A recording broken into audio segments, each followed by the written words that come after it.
Nous sommes au XIIe siècle. La troisième croisade vient de commencer. Deux grands seigneurs vont s'affronter, symbolisant à eux seuls la lutte entre l'islam et le christianisme.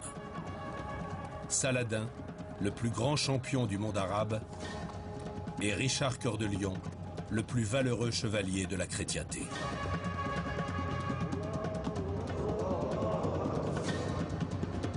Divisés par la religion, la guerre sainte va les rapprocher.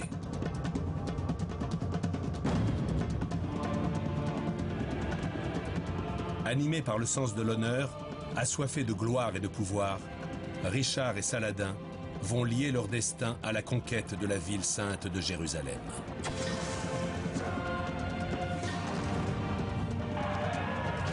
Une épopée au cours de laquelle des milliers d'hommes et de femmes perdront la vie au nom de Dieu.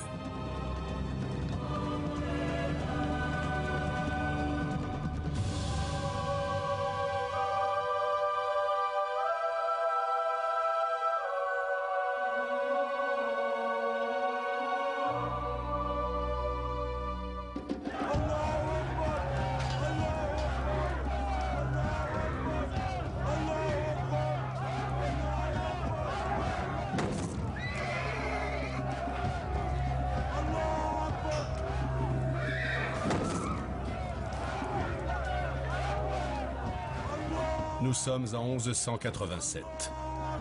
Les portes de Jérusalem résonnent sous les coups de boutoir des armées musulmanes. Les assaillants sont conduits par Saladin, le plus grand chef qu'ait connu le monde arabe.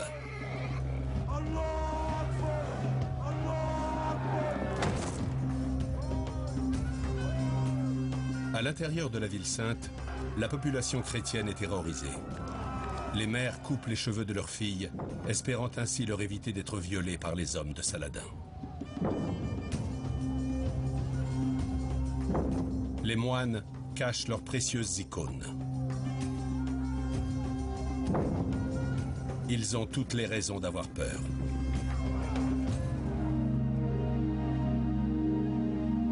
« 88 ans plus tôt, Jérusalem a été ravie aux prédécesseurs de Saladin par des envahisseurs étrangers au terme d'une sanglante bataille.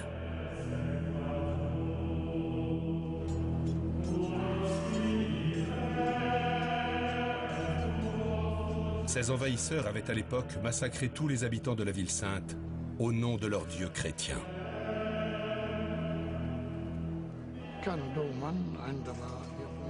Ils ont tué tout le monde au cri de « Dieu le veut ». Ils étaient persuadés qu'ils exécutaient la volonté de Dieu. Ils n'ont pas fait de quartier, il n'y a pas eu de survivants. Seuls les vainqueurs étaient là pour dire qu'il s'agissait bien de la volonté de Dieu. Le massacre avait été perpétré par une armée chrétienne créée peu auparavant à l'appel du pape pour lutter contre les infidèles musulmans. Tous ceux qui n'étaient pas chrétiens et ne reconnaissaient pas le pape comme chef de l'Église étaient des âmes perdues. Dès lors, tous ces gens n'étaient plus des êtres humains. Ils avaient perdu leur âme, cessé d'être humains et pouvaient par conséquent être massacrés.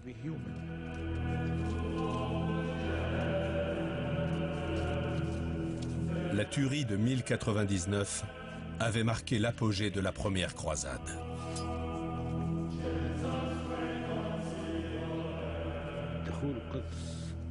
La prise de Jérusalem lors de la première croisade donna lieu à un carnage. Ce fut un bain de sang que rien ne justifiait.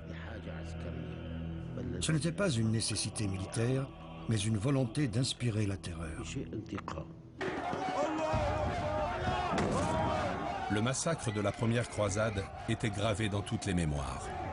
Et Saladin était maintenant aux portes de la ville, sur le point de la reprendre.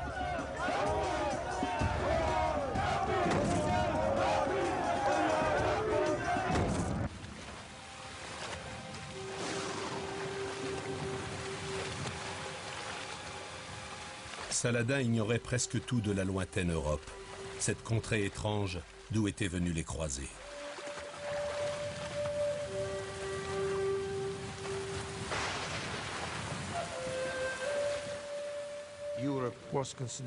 L'Europe était perçue comme une région perpétuellement froide et brumeuse, où les gens n'avaient pas de véritable organisation politique, pas de religion clairement définie, pas de culture ni de civilisation propre. Les Arabes se passionnaient à l'époque pour la philosophie, la médecine, la musique, la littérature et la poésie. Autant de choses que les Européens, croyaient-ils, ignoraient totalement.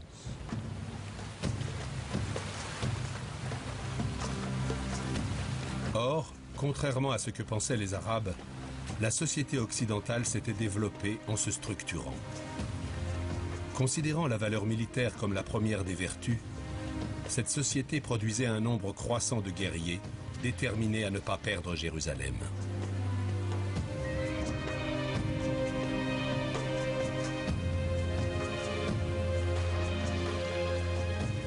Parmi eux, celui qui allait devenir le principal adversaire de Saladin, l'un des seigneurs les plus puissants et redoutés de toute l'Europe, Richard d'Angleterre. Richard faisait partie d'une famille de guerriers peu commodes qui régnait sur l'Angleterre et le nord de la France au XIIe siècle. C'était un homme d'une grande force, courageux, rusé, intelligent. Il était admiré et respecté de tous.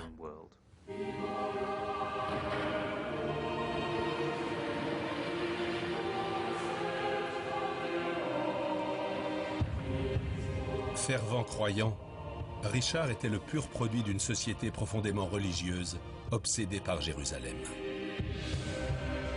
La ville sainte avait beau se trouver à des milliers de kilomètres, elle était l'épicentre de la foi chrétienne. C'est là que Jésus-Christ avait vécu et était mort.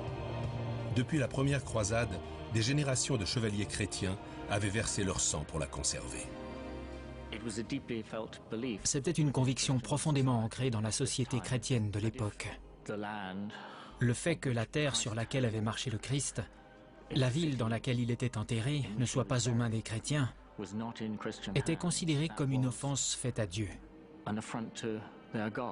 Le Dieu des chrétiens ne pouvait qu'y voir une trahison de leur part.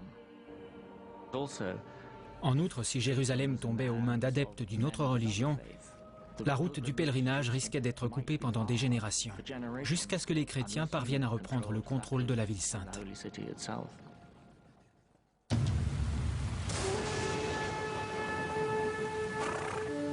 Le prince Richard estimait de son devoir de défendre Jérusalem. Il savait qu'il pouvait être un jour appelé à partir en croisade. Dans ces luttes incessantes contre ses rivaux européens, le sort de la ville sainte restait une préoccupation permanente.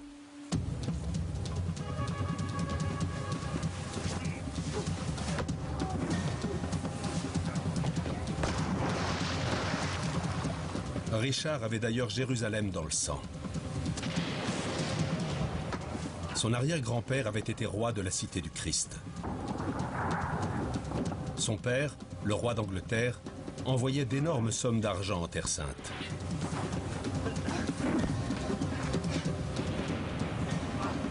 Sa propre mère avait elle-même participé à une croisade.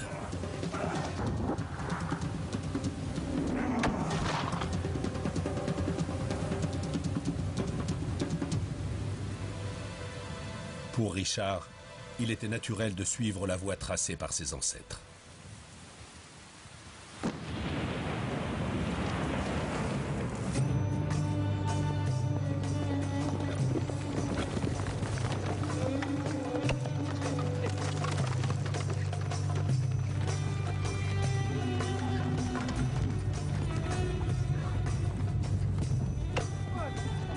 Saladin avait déjà une vingtaine d'années lorsque Richard n'était encore qu'un enfant.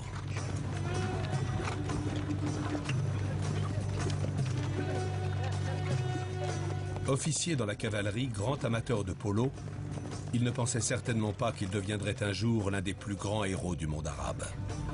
D'autant plus qu'il n'était même pas arabe lui-même. Nous savons qu'il est né en 1137 à Tikrit, la ville natale de Saddam Hussein. Sa famille était kurde. Dans un sens, il faisait partie d'une minorité ethnique, dans une contrée où il allait pourtant régner en maître.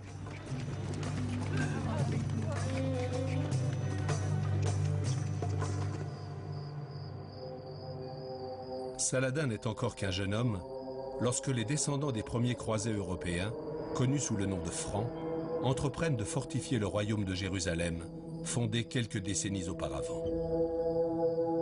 Le réseau de châteaux mis en place à l'époque indique bien que les Européens ont l'intention de s'installer durablement, en colonisant toute la Terre Sainte.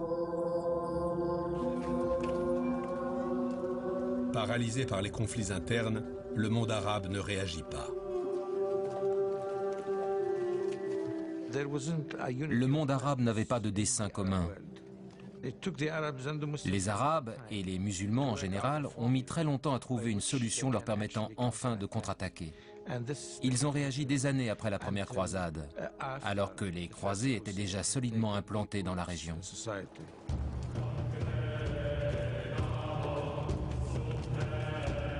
Le jeune Saladin commença sa carrière sous les ordres de son oncle Shirkuh, un chef militaire chargé de rétablir l'ordre en Égypte.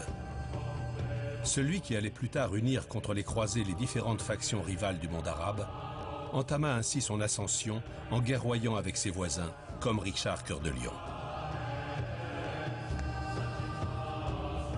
Parvenu au pouvoir en Égypte, Shirkuh ordonne à Saladin d'éliminer tous ses adversaires musulmans. Des débuts bien improbables pour le plus vénéré des guerriers de l'islam.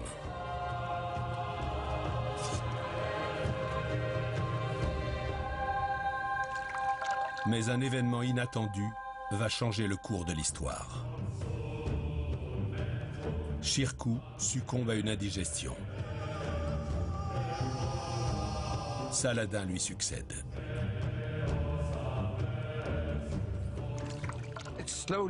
Il lui est progressivement apparu qu'il était né pour commander et qu'il était prêt à assumer son destin.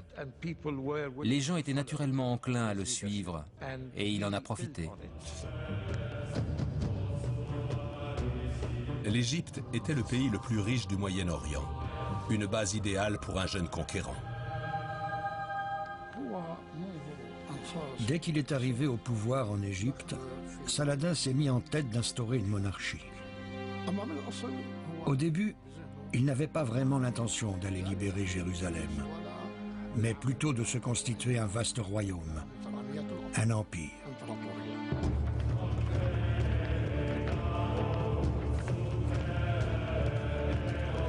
Pendant 10 ans, Saladin va multiplier les offensives contre ses voisins et coreligionnaires.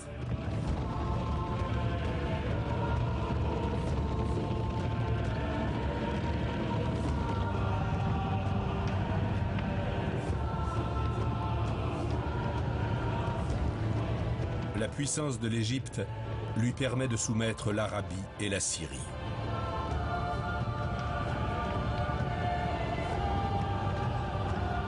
Seule une petite enclave échappe encore à son contrôle, le royaume de Jérusalem, occupé par les croisés.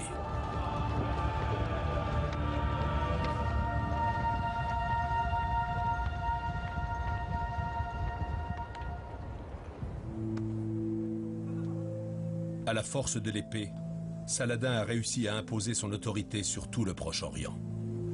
Mais à l'approche de la cinquantaine, il doit désormais faire face aux critiques des religieux. Un certain nombre de responsables religieux et de sages lui reprochaient son attitude. « Combien de temps encore vous battrez-vous pour le pouvoir ?» demandait-il. Il lui demandait d'arrêter de faire couler le sang des musulmans. Trop, c'est trop. Poussé par l'ambition, Saladin s'était élevé au sommet en tuant des milliers de musulmans.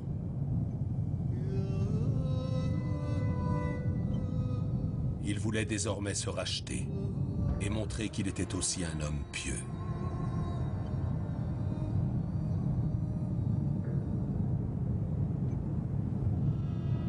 La maladie qui le conduit aux portes de la mort